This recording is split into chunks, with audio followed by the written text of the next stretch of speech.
प्रत्येक जोडप्याचं स्वप्न असतं की आपल्याला पण एक छान छोटंसं बाळ असावं. मलाही अगदी असंच वाटत होतं.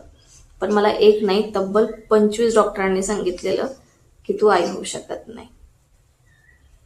पण इतकं सगळं असताना सुद्धा मी आज एका लेकराची आई आहे. कुठलंही महागडी ट्रीटमेंट न घेता, कुठलंही ऑपरेशन न करता सुद्धा मी अशा काही गोष्टी केल्या की ज्या केल्यानंतर मला फक्त 1 महिन्यात रिझल्ट मिळाला. माझी टेस्ट पॉझिटिव्ह आली. तर त्या कोणत्या कोणत्या गोष्टी आहेत तेच मी आज तुम्हाला सांगणार आहे. चला तर मग व्हिडिओला सुरुवात करूयात. नमस्कार, मी भारती. माझ्या या यूट्यूब चॅनलमध्ये तुम्हा सर्वांचं खूप खूप PCOD, PCOS, thyroid, hormonal imbalance यासारख्या गोष्टी जर असतील, अशासारख्या आणि बऱ्याच गोष्टी असतील, बरेच कॉम्प्लिकेशन्स असतात की ज्याच्यामुळे मूल होण्यासाठी, कन्सीव्ह करण्यासाठी प्रॉब्लेम येतो.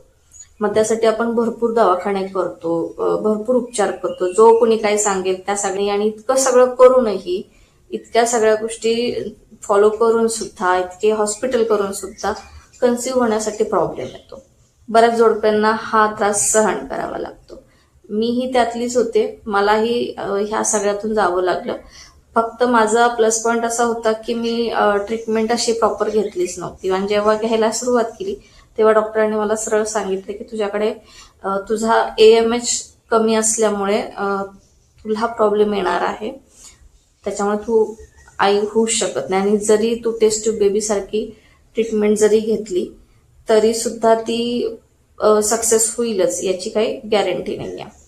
तर असं सगळं असताना एक मैत्रीण आहे जी डॉक्टर आहे, तर तिला विचारून मी अशा काही गोष्टी केल्या, काही युट्यूबवर पाहून, काही वाचून, ज्या काही मला जिथून कुठून माहिती मिळेल, जिथून कुठून मला काय बाबा प्रयत्न करता येतील, ह्या गोष्टी जाणून घेता येतील, ते सगळं केलं. आणि त्याच्यातूनच मी ज्या काही गोष्टी केल्या त्याच आज आपण डिस्कस करणार. सगळ्यात आधी मी क्लिअर करते, मी कुठलीही डॉक्टर नाहीये किंवा कुठल्याही वैद्यकीय क्षेत्राशी रिलेटेड माझं शिक्षण झालेलं नाहीये. तरी सुद्धा तुम्हाला सुद्धा माझ्यासारखा असा प्रॉब्लेम फेस करावा लागत असेल तर माझ्या या माहितीमुळे तुम्हाला एक छोटीशी हेल्प होईल, एवढाच माझा त्याच्या पाठीमागे प्रामाणिक हेतू आहे. म्हणूनच हा व्हिडिओ मी तुमच्यासाठी बनवते. सगळ्यात आधी मी केलं ते खाण्यात बदल. आता याच्यात मी काय काय बदल केला, तर पाळी आल्यानंतरचे पहिले 15 दिवस आणि नंतरचे म्हणजे शेवटचे 15 दिवस अशा 2 टप्प्यांमध्ये मी डाएट प्लॅन केला. तर पहिल्या 15 दिवसात मी काय काय खायचे, आधी चहाच्या ऐवजी मी ब्लॅक कॉफी घ्यायचे विदाऊट शुगर. पण त्याच्या पाण्यामध्ये दालचिनी पावडर चिमटभर टाकायची, आलं खिसायचं, ते पाणी उकळायचं आणि 1 कप पाण्यामध्ये 1 चमचा कॉफी पावडर टाकायचे. आणि ही जी कॉफी आहे ती मी सकाळी संध्याकाळ 2 टाइम घ्यायचे. त्याचबरोबर माझा जो नाश्ता होता तो मोड आलेली मूग आणि 1 उकडलेलं अंड, असा माझा सकाळचा नाश्ता असायचा. मग वाटीभर मूग घ्यायचे, त्याच्यामध्ये थोडंसं मीठ टाकून मी ते खायचे. तर वाटीभर मूग आणि 1 उकडलेलं अंड हा सकाळचा नाश्ता असला पाहिजे. दुपारचं जे जेवण आहे तर संतुलित आहार मी घ्यायचे, ज्याच्यामध्ये पालेभाज्या, वरण भात, भाजी चपाती किंवा भाकरी असं सगळं असायचं. त्याच्यामध्ये सलाडचा वापर मी जास्त केला. सगळ्यात महत्वाचं म्हणजे दह्याची कोशिंबीर जी आहे ती वाटीभर खायचे. तर हा माझा दुपारचा जेवणाचा मेनू असायचा की पालेभाजी, चपाती, वरण भात आणि दह्याची कोशिंबीर. हे मी कंपल्सरी दुपारचं जेवायचे म्हणजे जेवायचे. रात्रीचं जेवण मात्र हलकं घ्यायचे, थोडंसं, म्हणजे खिचडी भात असेल किंवा फक्त वरण भात असेल असं थोडंसं मी खायचे. भूक जेवढी आहे त्याला अर्धा भाग मी करायचे आणि तेवढंच मी जेवण करायचे. आणि त्याच्यानंतर रात्री झोपताना 1 फुल फॅटचं दूध प्यायचे. आता हे झालं पहिल्या 15 दिवसाचं, म्हणजे पाळी येऊन गेल्यानंतरच्या पहिल्या 15 दिवसातलं हे डाएट झालं. आता नंतरचे जे 15 दिवस आहेत तारखेनुसारचे जे 15 दिवस आहेत त्याच्यात मी काय केलं ते सांगते. सकाळच्या नाश्त्यामध्ये मी अंड सोडून बाकी सगळं खाल्लेलं आहे.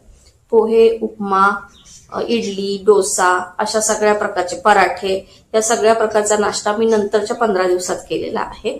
फक्त अंड नाही खाल्लेलं, कारण का अंड्यानं खूप जास्त हीट वाढते आणि नंतरचे जे 15 दिवस आहेत त्याच्यात आपल्याला हीट थोडीशी कंट्रोलमध्ये ठेवावी लागते. अगेन दुपारचं जेवण आहे ते संतुलितच घ्यायचे, पण जेवण झाल्यानंतर जसं मी आधी घेत होते डाळ, भात, भाजी, चपाती आणि कोशिंबीर, तर याच्याबरोबर मी जेवण झाल्यानंतर 1 ग्लास ताक प्यायचे.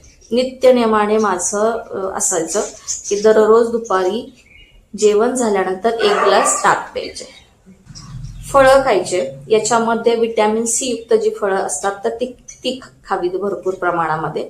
याच्यामध्ये स्ट्रॉबेरी आलं, केळी आलं, जेवढी पण आंबट फळं आहेत रसदार, ती सगळी फळं मी नंतर खाल्लेली आहेत. मग तुमचे कुठलीही एक पर्टिक्युलर वेळ, एक सकाळची किंवा संध्याकाळची, अशी कुठलीही एक वेळ तुम्ही निवडून घ्या आणि त्या वेळेला व्हिटॅमिन सी युक्त फळं खा. रात्री पुन्हा हलकच आहार घ्यायचे आणि 1 ग्लास दूध प्यायचे. तर हा होता माझा पाळी येऊन गेल्यानंतरच्या 15 दिवसानंतरचा, म्हणजे पहिले 15 दिवस झाल्यानंतर शेवटचे जे 15 दिवस आहेत त्याच्यामधला डाएट प्लॅन. तर अशा प्रकारचं मी डाएट प्लॅन ठेवलं. याच्यामध्ये काय झालं की मी माझं वजन वाढू दिलेलं नाहीये आणि आहारावरती मी खास करून फोकस केला. नंबर 2, व्यायाम. आता याच्यामध्ये मी व्यायामावरती सुद्धा खूप चांगला भर दिला, कारण व्यायाम ही अशी गोष्ट आहे की तुमच्या कन्सीव्ह होण्यासाठी खूप फास्ट रिझल्ट देते. त्याच्यामुळे व्यायाम हा गरजेचाच आहे, तो स्किप करून नाही चालत. तर मी चांगलं 2-3 किलोमीटर चालायचे सकाळी किंवा संध्याकाळी, दोन्ही पैकी एका वेळेला वॉकिंग करायचे. प्लस त्याच्यानंतर मी पोटाचे, कमरेचे जे काही व्यायाम आहेत ते करायचे. म्हणजे रोजचा 15 मिनिटं किंवा अर्धा तास हा मी माझ्या स्वतःसाठी द्यायचे, व्यायामासाठी द्यायचेच. तर याच्यामध्ये जसं की कपालभाती असेल, बटरफ्लाय योगासन असेल, तर याच्यामध्ये जेवढे कमरेचे आणि पोटाचे आणि कमरेचे व्यायाम आहेत ते सगळे मी करायचे. कारण काय होतं की या व्यायामांनी तुम्हाला होल बॉडीचा व्यायाम करायची काही गरज नाहीये, खूप जास्त एनर्जी लॉस करण्याची पण गरज नाहीये, पण पोटाचे आणि कमरेचे जे काही व्यायाम आहेत तर ते तुम्हाला करायला पाहिजेत. युट्यूबवरती तुम्हाला ते पाहायला मिळतील बरेचसे. हवं तर मी डिस्क्रिप्शनमध्ये त्याची लिंक पण देईल की तुम्ही जेवढे तुम्ही पोटाचे आणि कमरेचे व्यायाम कराल त्यानं काय होतं की आपल्या गर्भाशयाच्या अवतीभोवती किंवा गर्भाशयातलं रक्ताभिसरण खूप चांगलं होतं आणि याने कन्सीव्ह होण्यासाठी खूप चांगली मदत होते. आपले हार्मोनल इम्बॅलन्स जे होतात तर ते सुद्धा चांगल्या प्रकारे बॅलन्स होतात. त्यामुळे व्यायामाची जोड ही खूप महत्वाची आहे. 3रा नंबर आहे शरीर संबंध ठेवताना कोणत्या गोष्टींची काळजी घ्यायची. डॉक्टर आपल्याला सांगतात सुद्धा की पाळी येऊन गेल्यानंतर 12व्या-13व्या दिवसापासून ते 20व्या दिवसापर्यंत संबंध ठेवायचे. तर तसंच आम्हालाही सांगितलं होतं. याच्यामध्ये मी काय केलं की जेव्हा पाळी येऊन गेल्यानंतरचा जो 10वा दिवस आहे, 10व्या दिवसापासून ते 20व्या दिवसापर्यंत अल्टरनेट डेज, 1 दिवस आधी 1 दिवस. आता ही गोष्ट अशी आहे की ती ठरवून करण्यासारखी नाहीये, तर त्याच्यासाठी पण काय करावं लागतं की अल्टरनेट डेज शारीरिक संबंध तर ठेवलेच पाहिजेत. ते ठेवण्यापूर्वी एक गोष्ट कटाक्षानं लक्षात ठेवायची की तुमच्या दोघांचा मूड खूप चांगला असणं गरजेचं आहे. याच्यामध्ये दोघांनीही जेव्हा तुम्ही तुमचा पर्सनल टाइम एकमेकांना देताय, ह्या गोष्टी घडतायत, तर त्यावेळेस चर्चा करताना कधीही पुरुषाचं काम असतं, म्हणजे नवऱ्याचं काम असतं की त्याने कुठल्याही हिशोबाची किंवा कुठल्या EMIचं किंवा कुठलं ऑफिसचं अशा कुठल्याही गप्पा मारायच्या नाहीयेत बायकोसोबत. आणि बायकोचं काम असतं की घरातल्या कुठल्याही कुरबुरी नवऱ्याजवळ सांगायची नाही. तो वेळ तुमचा आहे तर तुम्ही तुमच्या पद्धतीने तो एन्जॉय केला पाहिजे. तुमच्या कम्फर्ट झोननुसार एकमेकांच्यासाठी तो तुम्हाला स्पेंड करायचा आहे, तरच ह्या गोष्टी होतात. कारण तुम्ही फक्त सेक्सी गोष्ट नुसती ऍक्ट म्हणून करत बसलं तर त्याचा रिझल्ट कधीच येणार नाही. त्यासाठी तुम्हाला मेंटली इन्व्हॉल्वमेंट खूप जास्त गरज आहे, इमोशनली इन्व्हॉल्वमेंट खूप जास्त गरज आहे. ती जर अब्सेन्स असेल तर ह्या सगळ्या गोष्टींना काहीच अर्थ नाहीये. त्यामुळे ठरवून असं तारखेनुसार ही गोष्ट घडत नसते. त्यासाठी तुम्हाला एकमेकांबरोबर कम्फर्टेबल असणं फार गरजेचं असतं. तर सगळ्यात महत्वाचं, जेव्हा तुम्ही बेडवर असतात त्यावेळेस एकमेकांशी गप्पा मारत असताना अजिबात तुम्ही एकमेकांचे प्रॉब्लेम शेअर नाही करायचे. छान आठवणी सांगा किंवा एकमेकांचं कौतुक करा, एकमेकांबद्दल बोला, तर याने माणूस जास्त पॉझिटिव्ह होतो. 3रा म्हणजे याच्यामध्ये एक महत्वाची काळजी काय घ्यायची की जेव्हा संबंध घडून येतात तर त्यावेळेस कमरेखाली उशी ठेवायची. पोझिशन पण खूप मॅटर करते. त्यामुळे कमरेखाली उशी ही ठेवायची. याने काय होतं की गर्भाशयापर्यंत स्पर्म जाण्यापर्यंत खूप सोपा मार्ग होतो आणि त्याच्यामुळे कन्सीव्ह व्हायला सुद्धा सोपं जातं. तर याच्यामध्ये महत्वाचं काय आहे की तुम्ही संबंध ठेवून झाल्यानंतर लगेच लघवीला जायचं नाहीये. त्याचबरोबर कमरेखाली उशी ठेवायची. याचबरोबर मी आणखीन एक गोष्ट केली होती की गरम पाण्याचा शेक. आता याची मी जास्त खात्री देऊ शकत नाही, पण मी हे केलं त्याच्यामुळे मला तुम्हाला सांगा वाटतं, जर फायदा झाला तर तुम्ही करू शकता. तो म्हणजे काय की गरम पाण्याचा शेक म्हणजे काय, गरम पाण्याची जी पिशवी असते, आपण जे लागल्यावर वगैरे शेक देतो आपल्या मुखामार लागलाय किंवा दुखत असेल तर तशी गरम पाण्याची पिशवी जी आहे तर ती मी पाळीच्या 10व्या दिवसापासून ते 20व्या दिवसापर्यंत माझ्या ओटी पोटाला शेकायचे. हो, हे मी केलेलं आहे. ओटी पोट जे आहे तर ते गरम पाण्याच्या पिशवीनं शेकायचं एवढाच दिवस, फार काही नाही. म्हणजे तुम्हाला वेळ मिळेल तेव्हा, असं काही नाही की ते सकाळी झालं पाहिजे, दुपारी झालं पाहिजे किंवा रात्री. तुम्हाला जेव्हा वेळ मिळेल, मोस्टली तर मी रात्रीच केलं हे, तर जेव्हा वेळ मिळेल तुम्ही तेव्हा ओटीपोट हे गरम पाण्याच्या पिशवीनं शेकू शकता. नंबर 4, सगळ्यात महत्वाचं फोलिक ऍसिडची गोळी जी आपल्याला डॉक्टर देतात ती न चुकता खायची. कारण याने काय होतं, फोलिक ऍसिडमुळे कन्सीव्ह होण्याचे चान्सेस खूप जास्त वाढतात. रक्तपुरवठा खूप चांगल्या प्रकारे होतो. हार्मोनल बॅलन्स होण्यासाठी फोलिक ऍसिडचा खूप मोठा रोल आहे.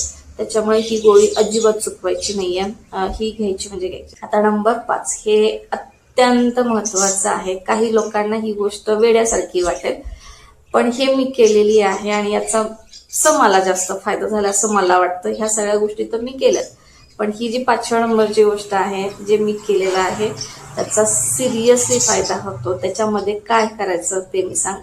या दिवसामध्ये जेव्हा तुम्ही प्रयत्न करताय, म्हणजे डाएट फॉलो करताय, व्यायाम करताय, गरम पाण्याचा शेक घेताय, संबंध व्यवस्थित ठेवताय, पण ह्या सगळ्या गोष्टी करत असताना अगदी पहिल्या दिवसापासून, पाळी येऊन गेल्यानंतर त्या पहिल्या दिवसापासून त्या दुसरी पाळी येईपर्यंतच्या तारखेपर्यंत कंटिन्यू सकाळी उठल्या रात्री झोपताना सुद्धा मी स्वतःला असं सांगायचे, मी असं फील करायचे की माझ्या पोटामध्ये बाळ आहे. मी लिटरली पोटावरती हात ठेवायचे आणि सांगायचे की माझ्या पोटात बाळ आहे आणि मी आई झाले, होणार आहे किंवा माझ्या पोटात बाळ येणार आहे असं मी बोलत नव्हते. तर मी काय बोलायचे, माझ्या पोटात बाळ आहे आणि मी आई झाले. इतकंच नव्हे तर मी एकांतात असल्यानंतर मी त्या बाळाशी बोलायचे सुद्धा की तू कसा आहेस, बरा आहेस का, आता तू आईच्या पोटात आहेस, आपण दोघं खूप छान मज्जा करू, आपण खूप छान खेळू, असं मी एकांतात असल्यावर बोलायचे. आणि हे लिटरली मी करायचे. सकाळी उठल्या मी हात जोडायचे, मनातल्या मनात म्हणायचे की हो माझ्या पोटात बाळ आहे आणि मी आई झाली. हे मी कमीत कमी 10 वेळा बोलायचे. जास्ती वेळा तुम्हाला बोलता आलं तर बोलू शकता, पण मी हे मनापासून बोलायचे, भीतीने किंवा घाईने असं नाही, फील करून, स्वतःला फील करून, आणि ती गोष्ट खरीच आहे असं मानूनच मी ते बोलायचे. कारण याला मॅनिफेस्टेशन पण म्हणतात, पॉझिटिव्हिटी आपल्या आतमध्ये घेणं पण म्हणतात. तर हे मी केलं आणि त्याचा मला खरोखर फायदा झाला. त्याचप्रमाणे रात्री झोपताना सुद्धा मी हेच बोलायचे की आता आपण बाळा झोपूयात, आता आपण छान गप्पा मारल्यात, आता छान झोपूयात. तर रात्री झोपताना सुद्धा मी पुन्हा 10 वेळा पोटावर हात ठेवून बोलायचे की हो मी आई झाली आहे, माझ्या पोटात बाळ आहे. ते ऐकताना लोकांना खूप फनी वाटेल, पण ऍक्च्युली ह्याचा खूप इम्पॅक्ट पडतो. कारण आपला ब्रेन त्यानुसार काम करायला सुरुवात करतो. आपण जितकं स्वतःला पॉझिटिव्ह ठेवू तितकं आपल्यासाठी ते जास्त. तर मंडळी, आशा करते ह्या ज्या गोष्टी मी तुम्हाला सांगितल्या तर याचा तुम्हाला पुरेपूर फायदा व्हावा आणि तुमच्याकडनं सुद्धा मला एक चांगली बातमी मिळावी. तुम्ही खूप आतुरतेने जर बाळाची वाट पाहत असाल आणि ह्या सगळ्या जर गोष्टी केल्या तर कदाचित तुम्हाला फायदा होऊ शकतो. मी फक्त प्रामाणिकपणे प्रयत्न केला की जे मला अनुभवायला मिळालं, जे मी फेस केलं, त्याच्यातून मला जो रिझल्ट मिळाला तसाच रिझल्ट तुम्हालाही मिळावा एवढा एक साधा प्रामाणिक हेतू माझा या व्हिडिओ पाठीमागे होता. तर मंडळी, जर का तुम्ही ह्या सगळ्या गोष्टी केल्या आणि त्याचा जर का रिझल्ट मिळाला तर मला कमेंट सेक्शन मध्ये नक्की सांगा. आणि हो, पुन्हा भेटूयात अशाच एका वेगळ्या विषयासहित वेगळा व्हिडिओ घेऊन. तोपर्यंत बाय बाय.